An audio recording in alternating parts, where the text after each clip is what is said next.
setiap waktu Tuhan Yesus sebagai Allah Putra itu mempunyai relasi yang amat sangat erat dengan Bapa di surga.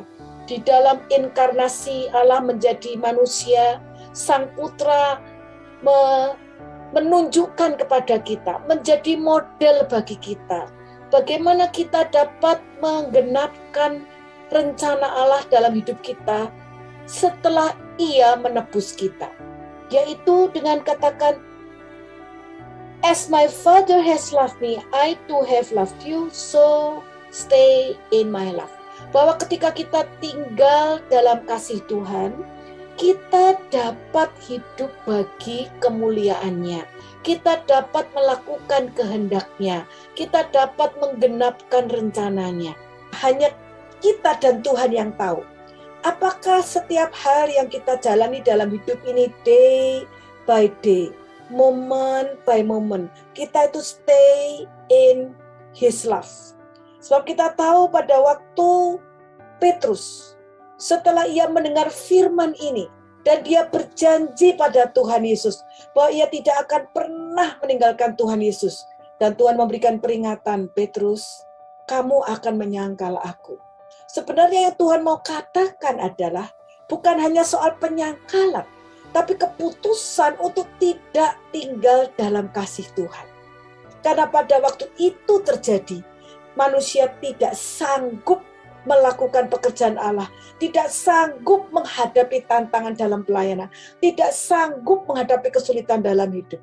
Di luar relasi kasih Allah kita ini akan hancur, akan lemah, akan gagal, akan tidak mampu. Dan itulah sebenarnya penyangkalan yang sebenarnya. Pada waktu kita menghidupi hidup kita di luar kasih Allah. Dan sebenarnya inilah yang mau kita sampaikan. Melalui kita berusaha, melalui medsos, melalui konten-konten. Untuk selalu mengingatkan pimpinan sekolah-sekolah Kristen, yayasan-yayasan. Jangan sampai menyelenggarakan pendidikan Kristen, tetapi tidak tinggal dalam relasi dengan Allah sendiri. Tidak tinggal dalam kasih Allah. Sebab di luar kasih kepada Kristus, apa yang kita lakukan sebenarnya sia-sia. Apakah message ini bisa ditangkap oleh rekan-rekan pelayanan kita? Bahwa kita bukan melakukan kegiatan penyelenggaraan sekolah Kristen yang hebat, tapi kita sedang membagikan pengalaman dikasih oleh Kristus dan men-sharingkan itu melalui penyelenggaraan sekolah Kristen. Dan itu harus dirasakan dan dialami dan dibagikan oleh semua board member, semua pimpinan sekolah Kristen, semua guru Kristen. Dan pada gilirannya nanti dalam relasi, dalam kasih Tuhan, itu akan dirasakan oleh setiap murid dan setiap orang tua. Inilah rahasianya. Ketika kita menjalankan Great Commandment, kita akan melakukan Great Commission. Ketika kita tinggal dalam kasih Allah. Seperti yang dikatakan dalam firman-Nya, inilah hukum yang terutama. Kasihilah Tuhan Allahmu dengan segenap hatimu, dengan segenap jiwamu, dengan segenap kekuatanmu, dengan segenap akal budimu. Di dalam Markus 12 ayat 29 sampai 31, di dalam Matius 22 ayat 37 sampai 39, di dalam Ulangan 6 ayat 4 sampai 9. Tuhan dengan sangat jelas, tegas, dan clear menyampaikan rahasia kehidupan umat yang ditebus adalah seumur hidup melekat kepada Tuhan. Saya sambung ayat di dalam Yohanes 15 ayat 9. Just as my Father has loved me, I too have loved you, so stay in my love. If you keep my commands, you will stay in my love.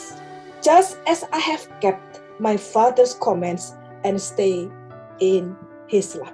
Seluruh hidup Tuhan Yesus Kristus yang ditunjukkan selama di bumi, itu akan menjadi teladan kita, model kita seumur hidup kita. Selalu kita akan berpikir, merasa, menghayati, seakan-akan Tuhan Yesus Kristus sendiri yang hadir. Dan kita dalam relasi dengan Dia diberikan kekuatan, diberikan power, diberikan wisdom untuk mewujudkan itu. Dialah yang akan bekerja di dalam kita. Itu sebabnya dikatakan melekat, seperti ranting yang melekat. Dia akan berbuah. Dan buah itu bagi kemuliaan Tuhan. Jadi sebenarnya yang harus kita terus perjuangkan di dalam kehidupan kita adalah membela hak yang Tuhan berikan pada kita, kehormatan yang Tuhan berikan pada kita, yaitu menikmati kasih Allah, mengalami kasih Allah. Jangan sampai kehidupan kita, tantangan, ujian, kesibukan itu membuat kita tidak bisa mengalami kasih Allah. Sebuah hak, privilege dan kehormatan yang hanya diberikan kepada orang pilihan yang dikasihinya. Dan hal itu bisa kita rasakan, bisa kita alami ketika kita menjalankan kehidupan kita pribadi, di dalam berkeluarga, di dalam bekerja, dan di dalam melayani. Jangan sampai the privilege dan the honor untuk kita ini boleh mengalami kasih Allah. Kasih Allah di dalam Kristus. Yang menjadi kekuatan untuk kita bisa membagikan kasih. Menjadi rahasia untuk kita menjadi alat di tangan Tuhan. Memberkati orang-orang yang kita layani. Itu menjadi tidak nyata dalam hidup kita. Kita percaya this is the priority. Carilah dahulu kerajaan Allah dan kebenarannya. Itu berbicara tentang prioritas kehidupan kita di dalam relasi dengan Tuhan.